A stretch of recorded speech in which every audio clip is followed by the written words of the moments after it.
And we are live. It's your boy Dominic Rich and Steve Mahala in the house, and we are back to do Champions League qualifying. And this time around, it's the third qualifying round. We've gone through the first round, the second round, we're in the third round, and then after this, we have the playoff round. And Steve, please remind me that we have to take a look at the playoff round draw that was done. I think that was Yes. done today, if I'm not mistaken. Yes. Or whenever it was just Recently. done. Very recently, within the past few days. Yeah, and we're gonna take a look at the matchups and get a glimpse into what the teams that could join the other 26 that's already in the Champions League group stages already. You know what I mean? 6 unfulfilled spots. Exactly. So, guys, without further ado, let's get down to business. All right. So we are now in the third round, and as you guys could see, UEFA Champions League qualifying for the 2020-2023 season begun on June 21st and concludes on the 24th of August. How does it work? So right now, guys, we are in the third qualifying round. There's a Champions path and a League path. So right now, we go down to the Champions path that we're gonna take a look at all the fixtures. I'm gonna switch the page and we're gonna go to the fixtures and everything. I don't even have my notepad here, but I remember my picks and everything. And I do too. we're gonna talk about the teams that are gonna actually the teams that's in the league path are actually the winners would go straight into the losers would go into the Europa League. Pardon me. And for the Champions path, the losers would go into the Europa League playoff. And the winners, of course, for all these fixtures, the Champions path and the League path, would go into the playoff round. So let's take a look at the fixtures right here and the results. And let's go to the third qualifying round, first legs. We will be back next week to talk the second legs. And we will be back, of course, to do a prediction for the playoffs. And Steve and I are doing a playoff prediction battle where he's up 19 and I'm up 16. And interestingly, for this round, we had 3 picks that differ. And, I need 3 to catch Steve. And guys, amazingly, after the first leg, my 3 picks are actually winning. So it doesn't matter about the other 7 picks because we both picked the same teams for those ones. It's just those 3. And I have a big opportunity to catch Steve. So I'm looking a good level into the last round and make things very interesting for the playoffs. So guys, make sure you smash the thumbs up button for yet another live stream. We're getting things on and popping for the new season. So, look, big up to everybody watching the stream right about now. Do appreciate you. And let's start talking about these first leg for the third round playoff. So, Sheriff 1, Pilsen 2. I actually picked Pilsen to go through, and Steve picked Sheriff. This is one of the different picks that we have. Yeah. And just to take a look at the score line and everything, the score sheet here for this one. Could remember Sheriff opening the scoring, Rashid from the penalty spot. That was a pretty harsh penalty, if I'm not mistaken. Very close range header onto the arm, and penalty to open. Rashid put it away, and Chori in the 41st minute from the penalty spot, and then Bushka in the second half, 55th. I have to say that Pilsen should have scored way more goals in this game. They really tested the Sheriff goalkeeper, who was a busy man, and I think the win was on merit. Even though they had to come from behind, I think it was merited. Deserved. And Pilsen, if I'm not mistaken, Pilsen, deserved the win, and I feel very good about my pick, man. How are you feeling about this this one? You should. And one thing that Pilsen did was they made it a high-scoring game. Or, well, relatively, because Sheriff, obviously, they're, most of their Champions League qualifiers up to now have been low-scoring games. So, yeah, I think they took Sheriff out of the comfort zone. I think that was definitely one of the things. And they just had a little bit more quality on the day. And both teams had a penalty, and then Pilsen took the game to them, to be honest. So I'm a little bit worried, but at the same time, Sheriff have found a way to get it done the past 2 rounds, and they obviously did some crazy stuff last year. So these guys aren't down and out yet. But yes, you are looking pretty cozy right now. Yeah, I'm actually confident with Pilsen going into the next round. I probably would too. Yeah, because they would be at home and they have the lead. They know what they need to do. Even though a 2-1 lead is very, very vulnerable, I think Pilsen, from what they did in the previous round, they should come through. And they've started the season. From what I recall, they've been doing very, very well in terms of goal scoring. Whereas for Sheriff, most of their games are just 1-0 or very tight. 2-1. Yeah, very, very tight games. So they haven't been scoring a lot of goals, and they're transitioning team. A lot of players moved on. So Pilsen 2, Sheriff 1 for the first one. We're going to keep it moving. We got a lot to talk about, and we ain't got all night. Let's talk about this other one. This is another pick that we had different predictions for. Steve went in for Ludogorets for the very, very first time in these qualifiers because someone actually thought that he had something against Ludogorets, and he said, "What the heck, man? Let's just go for Ludogorets." Plus, I don't think you've been feeling Dynamo too much, but Dynamo came through with the 2-1 win, and I think it was a good win. I think it was merited as well, and they could have done even better. They could have won by a more handsome margin, and that goal led in by Dino Peric in the 6th and an own goal by Pat in the 9th. Great start by Dynamo. Perfect start. Yes. And they should have actually won this game by a clean sheet, even though Livakovic was tested and he pulled off some big saves. But those were actually after making amends for letting that ball go into the near post, man. Another error. That's a carnal sin for a goalkeeper. And it was like, whoa, that ball just snuck into the near post. But Dynamo, they did the job on the road, and when they go back to the Maximir, they would actually have that advantage for Ante Kacic and his boys there, man. 2-1, I think they should go on to actually win this tie and put me very, very close within grasp of catching you. The one thing I will say about this that keeps me alive is the fact that Livakovic will obviously play, and he has an error in him every once in a while. And that Ludogorets are a team, from what I've seen of them when I played in the highlights, they pounce on mistakes.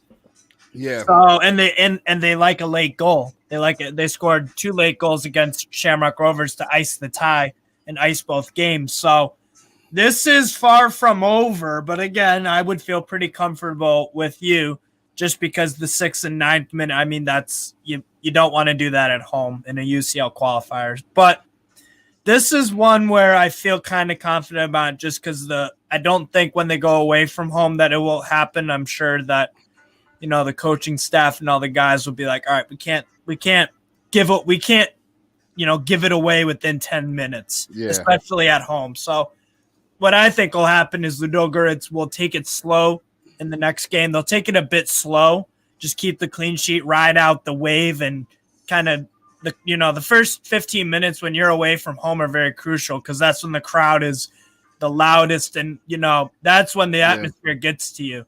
So that's one thing that Dynamo can use to their advantage, and that's something that Ludogorets are going to have to suppress as much as possible. So it's going to all be about pouncing on mistakes if Livakovic, because Livakovic will. He has error, that is true. That is true. Times. So that's what I'm holding on to and hope. So well said. Yeah. But those 2 ties, the Pilsen Sheriff and the Ludogorets Dynamo, they're very, very close. Very, very close. But it hangs in the balance. But I feel good for my picks that they're in the lead. We're gonna move on to the third one. This was a very, very exciting game from watching the highlights. Yes. And you know what, Steve? I actually tried to watch some games today, and Paramount Plus was really bugging out, man. It's like they had the game scheduled. But they weren't live. And I was like, okay, all right. I guess I just got to watch the highlights. All right. So I watched part of this game. I watched the first half. This was a really good team goal there scored by Joey Veerman in the 38th minute, back heeled by Luke de Jong back at in the Dutch league. really, really good goal to open the scoring in at 38. And the Sassy scoring from a free kick. Yeah. Terrible, silly free kick to give away foul on Ben Yedda, and ball put into the box. First ball one, second ball one. And anytime a ball goes into the box and you allow the team to win the second ball, the opponent, the attacking team, you're in trouble. If you allow them to win the first ball, but the second ball, you have to clean up. They didn't, and they sassy put it away. And I think Monaco actually looked the better of the two team in this game and should have scored a couple more goals. Minamino had some chances that he scuffed. And after scoring early in the game there, pretty earlyish, in the game, PSV kind of went into their shells a bit, in my opinion. They did have another couple chances or two, but I think Monaco was actually in the driver's seat, and they will feel very unlucky not to go on to win it and take the advantage to the Netherlands. Yeah. But the thing about some of these Dutch teams, they from what I've been seeing lately, their home form has been very, very dodgy, in my opinion. Rocky, and, And I even though we both went for PSV, I won't be surprised if Monaco overturned this whole. Well, I say overturn. Well, I should say go on to win. Yeah. You see what I'm saying? But it's actually advantage PSV getting the goal, the draw on the road, and they would need to go home and win the game because, there's no more away goals rule, and it could either go extra time or all the way to penalties. But both teams look very, very stacked up. A lot of talent on display. You know what I mean? And I was looking at some of these players like on both teams, and I'm like, oh man, like Sangare looked good. A couple of the youngsters from Monaco. You know what I'm saying? So it's pretty exciting stuff. Yeah. What I will say about PSV is this isn't a very, if I were in their perspective, I wouldn't be exactly disappointed about this because they've had on paper, it was a very, very tough way to start the season with two very difficult fixtures away from home. You have in the Johan Cruyff Shield away to Ajax, and you come out 5-3 victorious. So I think maybe this is a bit of a hangover. And to be honest, if you're going to have a little bit of a hangover, at least don't lose.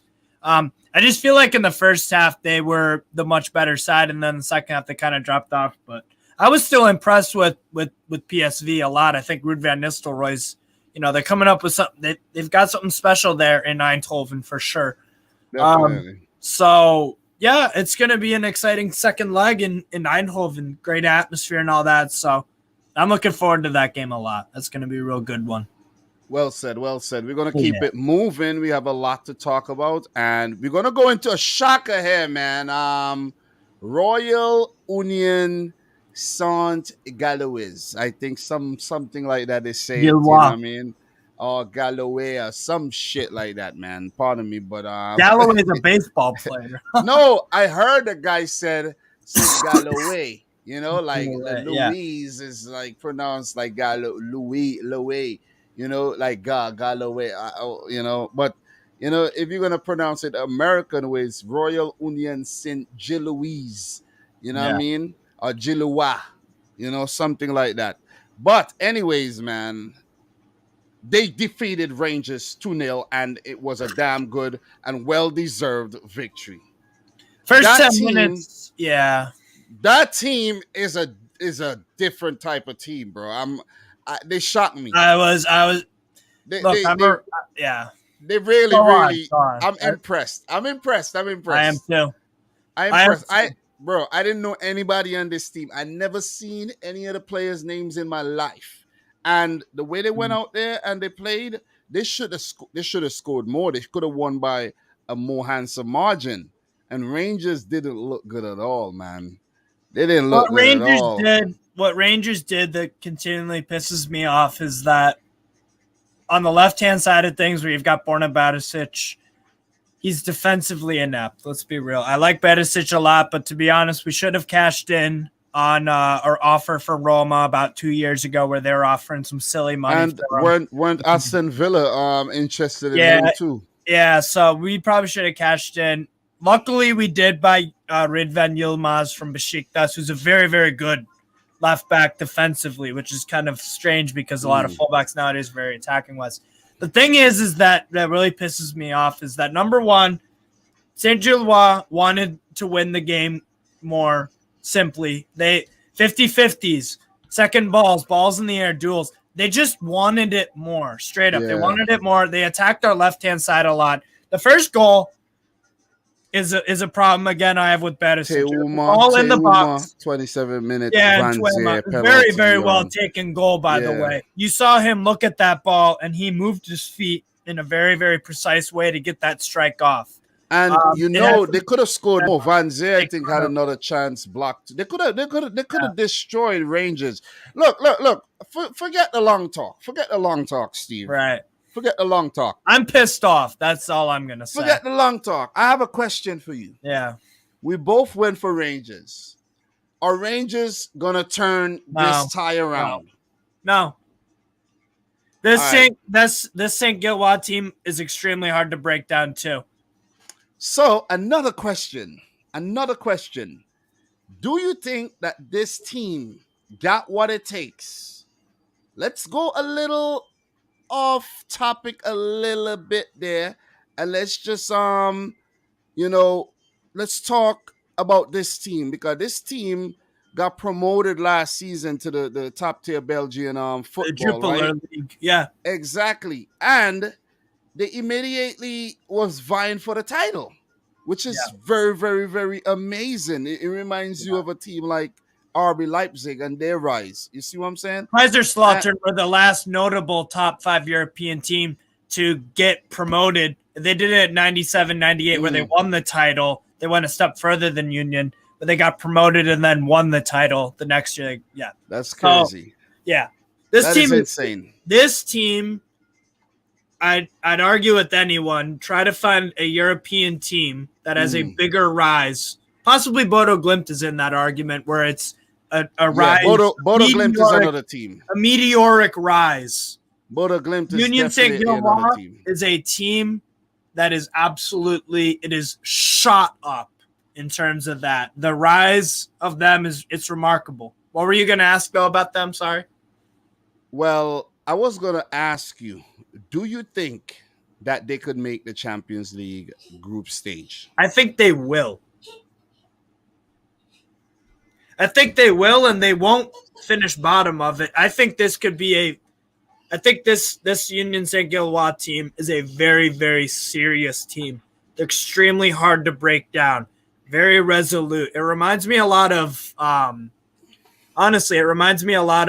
what Hungary did to England a few months ago. Extremely defensively organized. They don't have the most talented players, but every single player on that team has a role, and they fulfill it, and they know what they're doing. And they're a great counterattacking side. And I think once the season starts to really pick up, they're going to start finishing more of those chances. All right. So in the next round, they could potentially meet Monaco or PSV, which is one of the more tougher opponents. So they have their work cut out for them, and but it's a very, very stellar start to their Champions League qualifying career, because I think this is the first time they in this competition. They haven't made Europe in over 60 years. Exactly. So Teuma in the 27th, Van Zyl from the penalty spot in the 76th, and they put themselves in a really strong position to move on to the playoff round to face one of Monaco or PSV Eindhoven. So just to top off the Tuesday matches here, and we finished the Tuesday games with Benfica. Well, look, we don't need to elaborate. We're not going to spend super long, maybe about 2 minutes on this, because let's summarize the Benfica game real quick. Gonzalo Ramos is a star boy. But wait. He should have scored about 6 goals in this game, though. He got 3, so I think he scored a hat trick. Right. And new boy Enzo Fernandez with a very good volley as well to score that 3rd goal. So Gonzalo Ramos with a hat trick. Congratulations to him. Unreal. I've actually encountered him in FIFA, later down in career mode, and he was a beast. So I've actually been a little familiar with his talent, even though it's not reality. But you understand what I'm saying? It's just a gauge. So Benfica 4-0 up before Pyunik sister pulled one back in the 78-minute. Very good Panenka penalty. But Midtjylland were goddamn awful in the game. But I have to say, Benfica, the amount of chances that they had, and people, those of you guys who haven't actually watched the highlights or been following these, Benfica could have scored over 10 goals. Let me just go to the stats to just show you exactly what I'm talking about. They could have scored 10 goals. 22 attempts, 11 on target. Half of them. Yeah. 11 and one hit the post. 11. Yeah. This is no joke. 5 attempts for Midtjylland and two on target. So it was a very, very one-sided game. And if you go back and you check this Benfica lineup, they're stacked up. And they just keep producing these talented players. You got to keep an eye on Morato. Yeah, Morato's a very good player. Yeah, he's a defender, a young defender that's gonna a young Brazilian defender that's gonna develop. Enzo Fernandez too, exactly, from River Plate, immensely talented midfielder. I think this Benfica move is like a buffer onto another team in the future. You know what I'm saying? Of course. Like Benfica always do. When Ralf Rangnick was at Man United, he was allegedly interested in Enzo Fernandez. That kind of speaks about the ability of this kid. But he made the right move in going to Benfica because they've got a regular track record of producing amazing players. Yep, and if you look at what Roger Smith did here, it's a mixture of youth and a mixture of experience along with some very good talent. And some guys in their prime, like Grimaldo. Yep. Exactly. Or David Neres is in his prime. You look at Otamendi, you look at João Mario, you look at Rafa Silva for the experience. Youngsters like Florentino and Neres and Morato and Co. Yeah. You know what I'm saying? The Gilberto kid I don't know too much about, so let's keep an eye on him. He's pretty decent. But Rafa Silva, I'm surprised he never got a move out of Benfica because we were linked with him at Newcastle when Mike Ashley was still around. Yeah, he's been a player that's he's like I'm a Benfica supporter, and he's been consistently great for us, to be honest. I'm very excited, very, very excited about Benfica this year. If I'm honest, I'm gonna catch a lot of their games in Portugal. So very impressive. Pushed aside, Midtjylland pushed aside, and this tie is all but over. So you'd think, yeah, not much more to actually talk about. In this one, we might see a lot more goals in the second leg. Or we might just see a 0-0 fixture where Benfica could look to rotate as the season is starting pretty soon, So we get into the Wednesday matches. I'm going to run through these as well. And let's start with the one between Qarabağ and Ferencváros, one of the only ones that really hang in the balance so far. Yeah. And 17th-minute goal by Boli and a 34th-minute goal by Owusu. And I think Qarabağ did get a big chance towards the end to win the game and did not take advantage of that, from my recollection. But it was Ferencváros the better team in my opinion. But Qarabağ grew as the game progressed, and they came back and they could have actually won it there. So once again, remember I spoke about Gurbanov, who's been in charge of Qarabağ since 2008. You know what I'm saying? And his son does play for the team as well. I don't know if he was involved. He's not really involved that much, but it's just an interesting story here, though. But look, Steve, not much. I didn't watch the game. I didn't either. This one hangs in the balance. Stanislas Cherchesov and Ferencváros, I'm backing them. They have the home leg to, go on to win this one. I think you actually stuck with Qarabağ, have you? Or you went to... I went... No. Oh, yeah. You went the other way. Yeah. Hungarian bias. Yeah. So how you feeling about the game and how this tie hangs? I'm pretty, as a Hungarian football fan, I'm good with this result because honestly, Qarabağ, they usually in the past 2 home games against Zurich, and who was the team they fucking hit? Lech Poznan. They absolutely annihilated them, at least scoring 3 goals. So to be honest, Qarabağ are that, we were talking in the first round where it's difficult. The narrative about going to Azerbaijan is difficult. Well, Qarabağ have that, but Ferencváros did get a positive result because it's all even. So that's the good thing. It is obviously a bummer to not get to hold on to the lead, but that was an early goal, only 17 minutes in. So you expect Qarabağ with that home goal scoring form that they're going to get at least one. So to be honest, it's not bad at all to take back.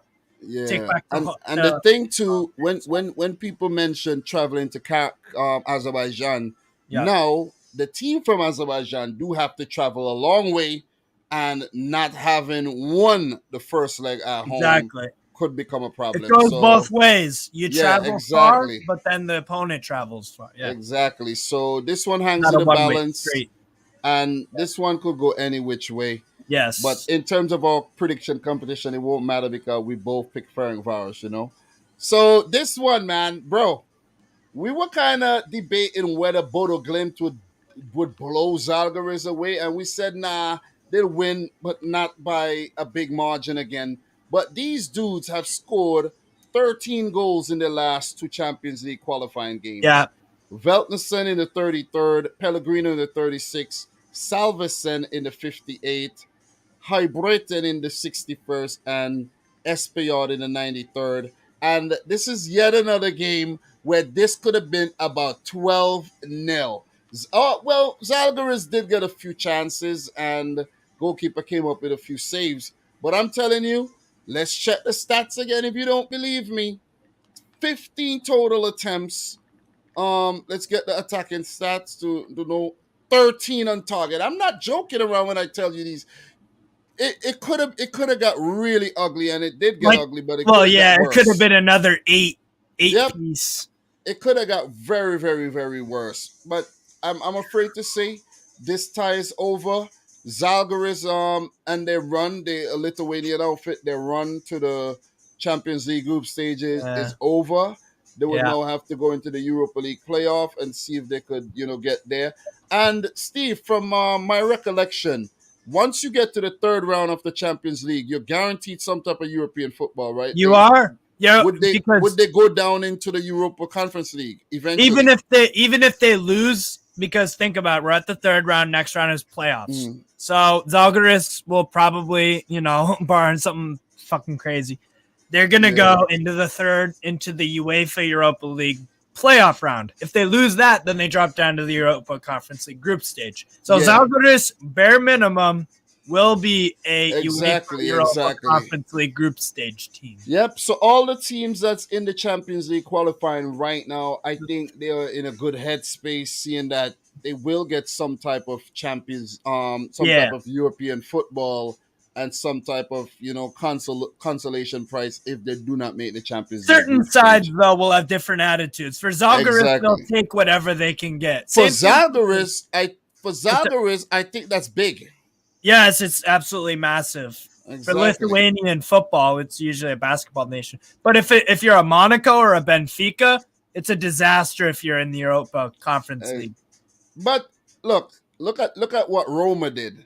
Right. You win it. Exactly. They went on to win it, and I think they're happy. It's a trophy in the cabinet. They don't win a lot of trophies, so it's in the cabinet. This one was another shocker in my opinion, but even though we both went for Haifa, I think I never expected them to destroy Apollon Limassol this bad. I mean, we saw it coming when they did this to Olympiacos away. They by the same score, so I'm not exactly surprised. 4-0. Unreal. 4-0. And I'm telling you, the goals scored by Mohamed, those are some good goals. And Francie Perra with that finish there. Haitian. He's been very prolific in the qualifiers. So big up to the Haitians, Passe.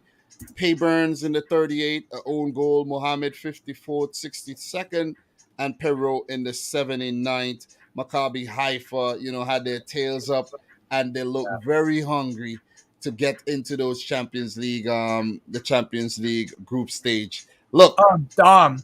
They on a collision course with Crvena Zvezda, and Zvezda look good as well. So it's gonna be a good matchup. I'm telling you, the playoff round is gonna be very, very difficult to predict. Though.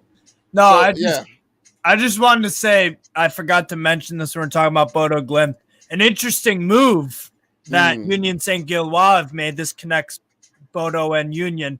They've actually Union Saint-Gilloise just bought a striker from Bodo Glimt, the Victor Bonifaci, for $2 million. Just wanted to point that out. Okay. So he's taking a step up. But sorry. But Pellegrino has been doing well for Bodo exactly. Glimt. So, and while looking at that Pellegrino, he's kind of lanky like a Sebastian Haller type striker. He could be, a hearts go out to Sebastian Haller too. He's dealing with medical condition cancer, as well.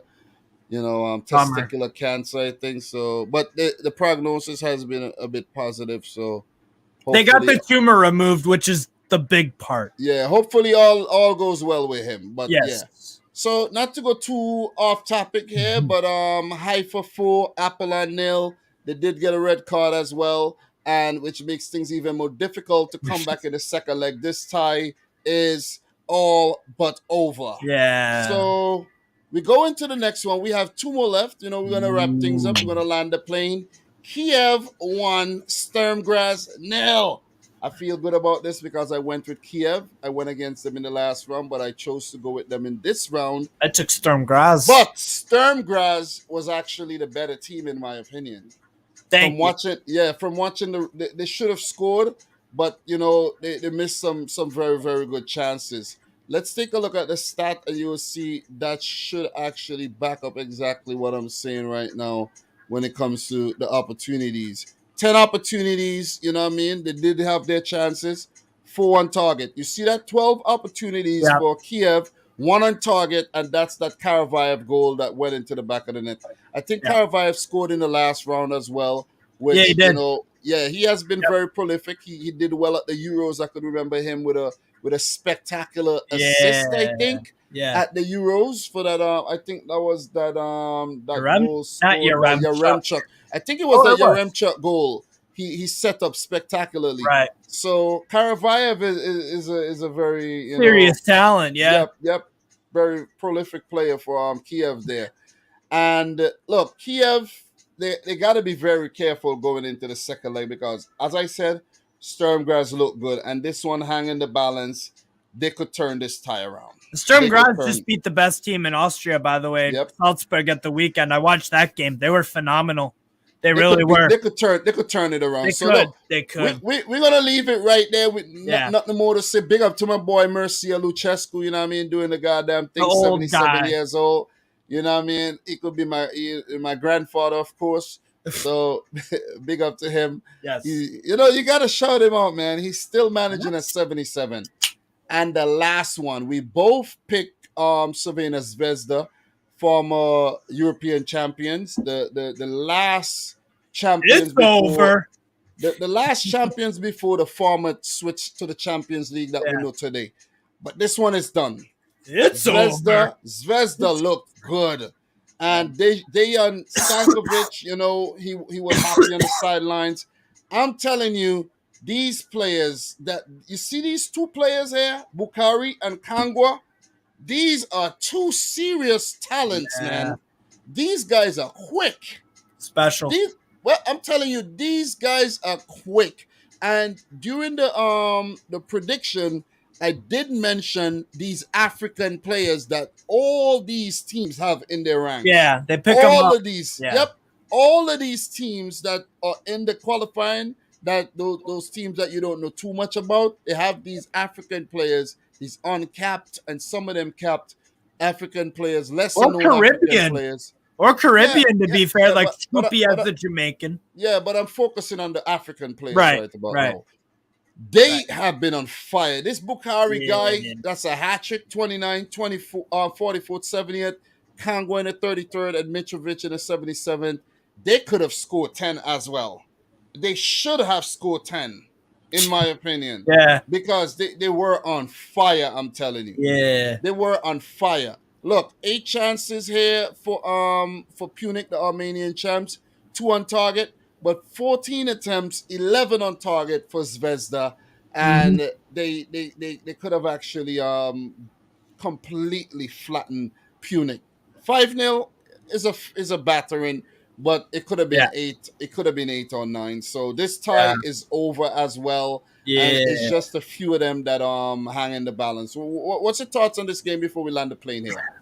Completely dominant Crvena Zvezda performance. I mean, they got it started quite early, the 29th minute, and they had a goal disallowed in the 2nd minute from Katai too. Yeah. So they were just on fire. I mean, Osman Bukhari they bought him from I believe it was Ghent. I believe it was Ghent from Belgium. They bought him from 23-year-old Ghanaian right winger. I mean, the guy's got, he's an excellent finisher. The quick, speed on this guy is ridiculous. Yo, yeah. you saw the goal when he knocked the ball. It was like a breakaway, and the goalkeeper rushed out, and he just hit the ball over there and ran past. I was like, God damn. He's rapido, and he's only 23 too. So Red Star, that could be a player that they could sell for maybe 10 or 20 million to a league above. So exactly. That's a very, very exciting player. So since that tie is over, let's land the plane. We look at the end this before 40 minutes. Let's take a look at this right here. And it is the draw for the next round. And let me make this a little bigger. I think that's the biggest I could actually make this. So what I'm going to do, I'm just going to save this and re-upload it and just hit you with that over there. But let's take a look at this. And let me see. Let me know your feelings on the draw right now. So I'm going to pull that up. And I'm going to hit you with that right there. So, perfect. Qarabağ Ferencváros coming up against Pilsen or Sheriff. It's yet another very, very difficult draw where I don't even know where that's going to go. You see what I'm saying? That's one of those 50-50 ones right there. And what are your thoughts, though? Do you feel the same way? I mean, Bodo Glimt the Bodo are in. They're going to get either Ludogorets or Dynamo Zagreb. I mean, who would you have as favorites in that? Right now, Dynamo Zagreb favorites. Bro, it got to be Bodo Glimt for me because they're scoring goals like fucking. Yeah, and I think because they're so clinical and they're so direct that Livakovic is an Achilles heel for that team, in my opinion. And no wonder, if you're wondering why he's not yet moved on to a bigger team, an Italian team or whatever, a French team, a Belgian team, because he's apparently not that good. And it's a sign that I'm pretty sure that Zlatko Dalic is taking notes, and he's probably thinking about Ivo Grbić in goal for the World Cup and not Livakovic, because he's awful, man. Seriously. The goals he conceded against what was that team? Was it Scoopy, where the Jamaican guy scored against him, and it was both his mistakes, and then beaten at the near post like that. So I'm Bodo Glimt, man. Bodo Glimt for the Champions League. I definitely think they will. I favor them against Ludogorets too. I think Ludogorets could even get past Dinamo Zagreb. Copenhagen versus Trabzonspor. That's a very you're moving a little too fast there. Maccabi Haifa versus Zvezda. Well, that's what it's going to be. That is a good matchup as well. I think that's 50-50. Yeah, based on the form of both teams, that's a very, very, very good one. So, the next one that you want to talk about, Copenhagen versus Trabzonspor. I haven't taken a look at either teams yet, but I know Trabzonspor, they won the Turkish league last season, and I think Turkish dropped in coefficient, so they do not get a direct spot anymore into the Champions League, right? So they're there. So Trabzonspor, they guaranteed, and Copenhagen guaranteed at least a Europa League spot. So which one do right? Well, we're gonna wait until the prediction, but I don't know. I haven't looked at either team yet. So with Trabzonspor, you've got guys like Matic Hamšík, who's actually there right now. Andreas Cornelius is still there. I'm trying to think who else on Trump. Yeah, we'll leave the analysis for the prediction. Yeah. So yeah, if I had to pick right now, I would go Kolbenhaven slightly just because of the Turkish thing. But that's gonna be a good time. It's gonna be a good time. That's from the Champions path, and through the league path, we have Dynamo Kyiv or Sturm Graz will come up against a team that they don't want to face, and that's Benfica. Yeah. I think it's going to be Kyiv versus Benfica, which I think we've seen this tie recently, if I'm not mistaken.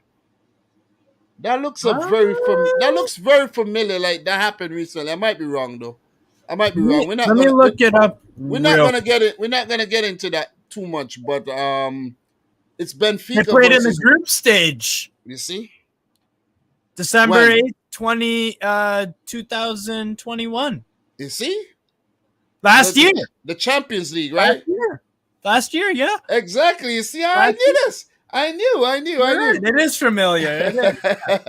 And then we have Royal Union Saint-Gilloise or Rangers. I think it's going to be the Belgian team coming up against one of Monaco or PSV. So the playoff round is going to be very, very difficult to predict, in my opinion, man.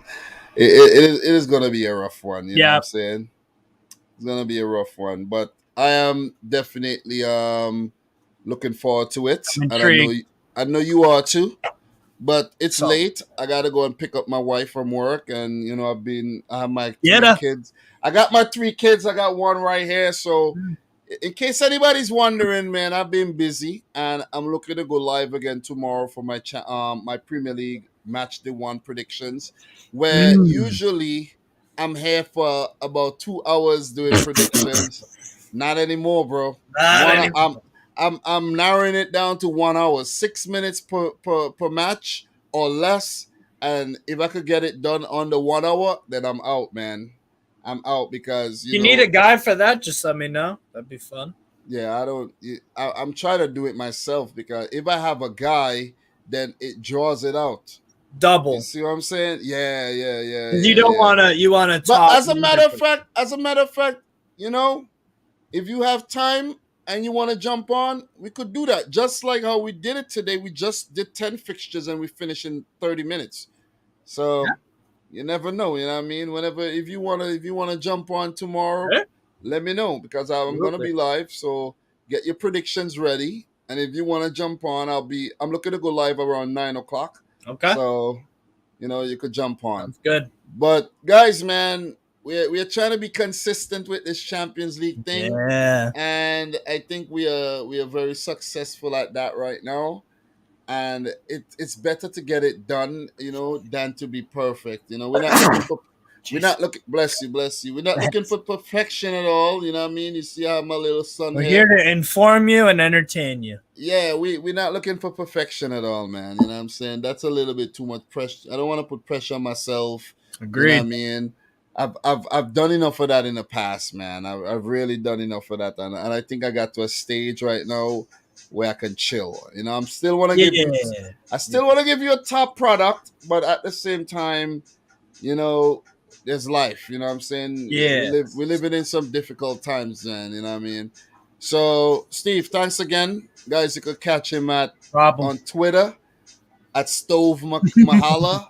Yeah, he's on the Newcastle Fan TV channel very often. YouTube, he has his own channel as well, so you could check him out. You could definitely check him out. And you know me, your boy Dom, bringing you the heat once again.